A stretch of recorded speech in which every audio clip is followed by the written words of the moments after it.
So off the back of doing the rear springs, quite a lot of people asked, why didn't I change the shocks? Well, I didn't change the shocks at the time because they don't need changing. So if something doesn't need changing, I'm not going to replace it. But that shouldn't stop me from showing you how to go about doing it.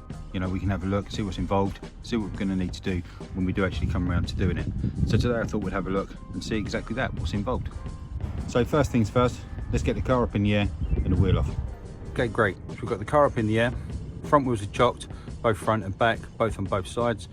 We've got the trolley jack still in place, it's sitting on the axle stand, and we've got the wheel under it just for extra safety too. Coming around and looking at the shock itself, now we can see obviously a lot more of it with the wheel out the way. So we know we've got a top fixing in the boot, which we're going to look at in a second, and we've also got a bottom fixing down here. So if we follow the shock down, we can see from the top it comes down, passes behind the rear trailing arm, and then fixes onto the secondary trailing arm. So where it comes down and fixes onto this arm, what you've got here is an E18 bolt, should we say, and then on the other side, on the back side of it, is an 18mm socket. So there's the 18mm nut that I was talking about. I'm not sure, looking at it, whether it's actually part of the fitting and whether you actually need to get a spanner on there, because it looks like it's actually kind of welded onto it. So we'll loosen it off anyway, and we'll see if this one starts turning. We'll just get another 18mm spanner on there. Okay, so we've got our E18 socket bit on there. We've got our breaker bar on here as well, so it's pretty tight. It's the first time it's going to have been off in, well, 10 years, 7.5 years now. So I'm just also going to get a bit of WD-40 just on the fixings, just on the other side. So when that thread starts turning, obviously it'll pull that grease in, or that degreaser, should we say, the WD-40, and it will make it a whole lot easier to get going. So with a bit of WD on there, let's give this a go, see if we can get this to move. Okay, wasn't too bad after all, actually. Okay, so now with that loosened off a little bit, I'm just going to try and get in there with the socket, with the ratchet, shall we say, and see if we can get this undone.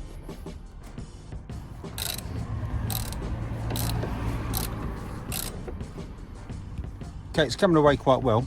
Just around the other side, what I've done, I've actually got the spanner on the nut, and where I'm using the ratchet, it's not moving at all. So whether it's because the nut is fastened on there or not, I'm not sure, but obviously I'll keep going, see how far it wants to come out, and then we can have a look and see whether or not that is a captive nut and it is part of the fitting.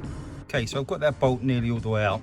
Just before I take it the rest of the way out, what I'm actually going to do is now just loosen off the top mount.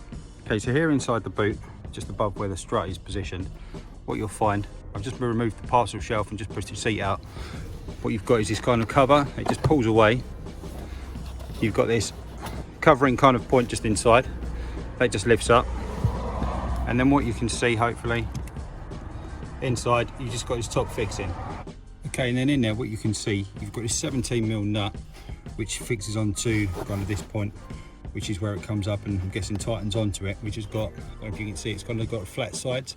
So I'm guessing what we're going to need to do is hold this still with a pair of swan neck pliers or something like that, while we get a 17mm spanner on there and try and release that. Hopefully what that'll do, just relieve some of that tension, and it should drop down a little bit. So let's give that a go. Okay, I've had to change the swan necks. I had to change these ones out for this adjustable spanner because I just couldn't keep hold of kind of this flat section piece hard enough to be able to get that first initial break and kind of break the seal as such. So with that kind of held on there, that made it a lot better. It still took a lot of force to get it loose, but with that now on there, we can hopefully see it's turning freely and independently. So I'll just keep going, release this off a little bit. In actual fact, you can see a little bit of corrosion there, so I'm just going to get this all the way up, see what that gives us, and see if it starts to move down below before we take that other E18 bolt out. Okay, it's taken a little while just to get to this point where it's now kind of pretty much ready to come off. You can see this kind of, all that thread's gone, it's nice and loose now. See, it's wobbling and moving around. So what I'm going to do is just, I don't think there's any pressure there or anything like that. I'll just have a quick look underneath. You can kind of see there, it's nicely freed up, it's nicely moving around. So I've just removed this nut right off the top, and hopefully that will allow us just to take this cap off.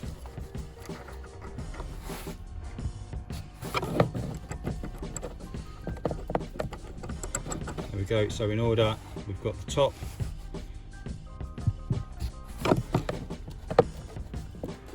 I've got the rubber mount.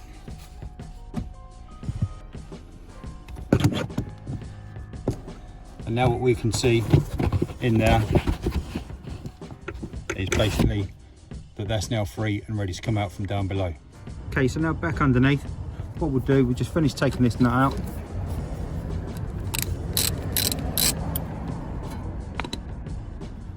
There we go, nice and loose now.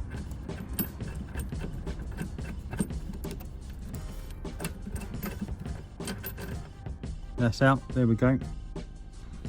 So now the strut is free at the top, it's free at the bottom. So let's have a look how we get it out. So what we know is, because my strut's not got any issues with it, it's not broken, it's not leaking any fluid or anything like that. What it's doing at the moment is actually pushing apart. So what we should be able to do is kind of push this bit back up into the main body so that we can get kind of the bit down below where it's clasped over that control arm piece. We should be able to release from that. So I'm just pushing it up by hand. You can see it's going back up into the body. Not sure how far it'll go. And now that's come away.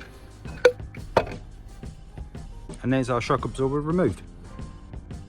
So what you can see as well, what I was talking about at the bottom there, that nut which is on the back of it, which is I think the 18mm, is part of the moulding. So you didn't need to get a spanner on there, or we didn't need to get a spanner on there. It was just literally that E18 that came away from there. Up at the top end, obviously we've got that bit that's exposed in the boot. You can see more there now, kind of that flat area where we had to get the adjustable spanner on. You've got kind of that plastic bump stop there, and then obviously that comes off and we can see exactly where the shock goes in and out, and that kind of moves up and down inside the piston there as to how it works. So what I'll do as ever is take the opportunity while it's off the car just to give it a really good clean up, so we're putting it back nice and tidy. Okay, so there we go. So that's a lot cleaner now. Doesn't particularly look like it because it's not very sunny today, unfortunately, but it's going to look a whole lot better, a whole lot nicer going on. I've even taken the opportunity just to give a couple of points, a couple of components in there, just a little wipe over as well. Okay, so if we were fitting a new shock absorber, now's the time obviously we get it out of the box and we go to fit it. But today we're only going to be refitting the existing one, so we've got it ready. Obviously I'm just going to compress it down again just by pulling it, squashing it down. You just see it going down slowly there. Okay, so I'm going to put the bottom end in first. Just make sure that you've got that fixing kind of on towards the back of the car as it needs to be. The springs, the shock's compressed at the moment. Just going to line it up at the bottom where it needs to go. Oh, and it's opened up slightly, so I'm just going to push it back down. Just make sure down the bottom it's lined up. There we go, and now the shock's just going to slowly and gently open up again, and I can see it's just about to go through the fixing, or the opening, should we say, at the top, where we're going to need to then get that cap back on the top. Okay, brilliant. So that's now in place. You can see down the bottom that it's kind of gone a bit too low because we've got our fixing that needs to go all the way through. So while that's kind of still loose at the top, what I'm going to do is just get some thread or some WD-40 on here, just so it will go through a bit easier. Then we can get it kind of inserted in, and then we can just make sure that we can still maneuver the top, compress the absorber a little bit, just so that we can make sure that we get these lines or holes lined up, shall we say.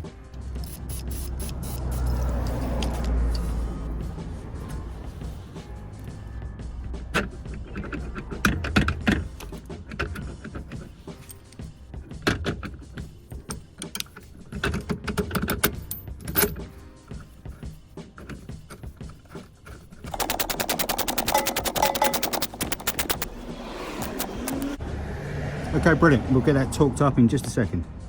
Okay, you can see that obviously it's not centered at the moment because the wheel's up in the air, or the car's up in the air, shall we say, and the shock is overextended, so it's kind of pulling down. So what we might want to do is kind of consider maybe jacking up that hub just a little bit, just to get that up so it's nice and centered, and that'll pull it back into a line as it naturally kind of comes up and it pushes up.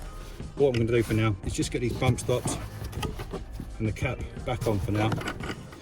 And what you can see then is that there is no thread there, so we're not going to be able to get that on just at the moment. We actually need to lift it up that little bit, so you can see that obviously that's a requirement. So what we're going to do now is just use the trolley jack just to lift that whole hub and assembly up a little bit, just so that we can get this on there a bit easier.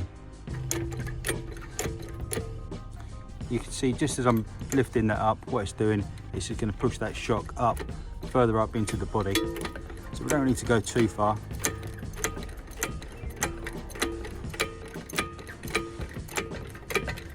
Just a couple of inches or so, and that should do it. And we'll just leave it there on the jack for a second. And there we go, and with it like that, what you can see, it's kind of put all the thread back up. It's pretty much centered as well. So now we can just get that bump stop, pop it back on, get that center cap. You see we've got loads of thread on there now. Now we can just get that 17mm nylon thread nut on there. So then while the hub's still up in the air on the trolley jack, you can just about see it here, what we're going to do is just torque this up. It's still up under pressure at the minute, so it's kind of mimic the car being on the floor. Okay, so there's two-stage torquing on this. So the first is 100 Newton meters.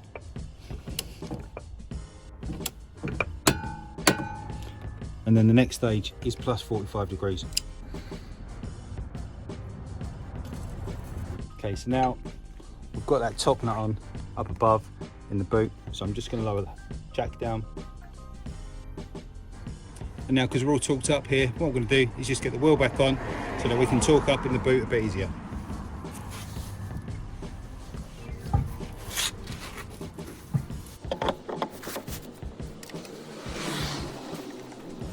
So now then, back in the boot. I'm actually just sat in the boot, and you can see how much that's moving around, where it still needs tightening up. So what I'm going to do is just get these tightened up nicely first, just down to it brings in all that thread that we had initially, and then we'll torque it up.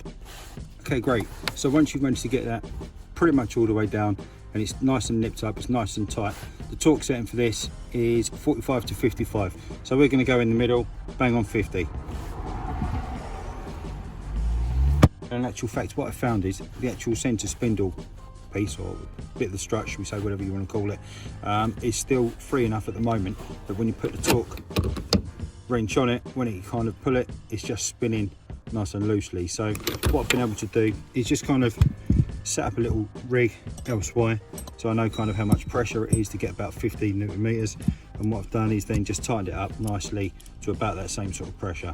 So I'll take it for a test drive, make sure it's not knocking or anything like that. If there's any knocking, then we can tighten it up a bit more. But for now, I'm really happy with that.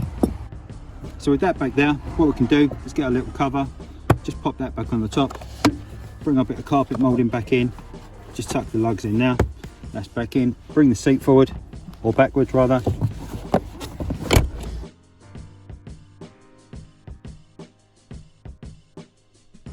Okay, great, we're back from the test drive and everything's perfect. There's no bumps, knocks, creaks or squeaks, so I'm really pleased with it. So hopefully you found that useful. If you have, remember to give us a like down below. If you haven't done so already, remember to hit subscribe coming up here now. Really appreciate you watching, it really means a lot to me. So thanks very much, and I'll see you in the next one. Cheers.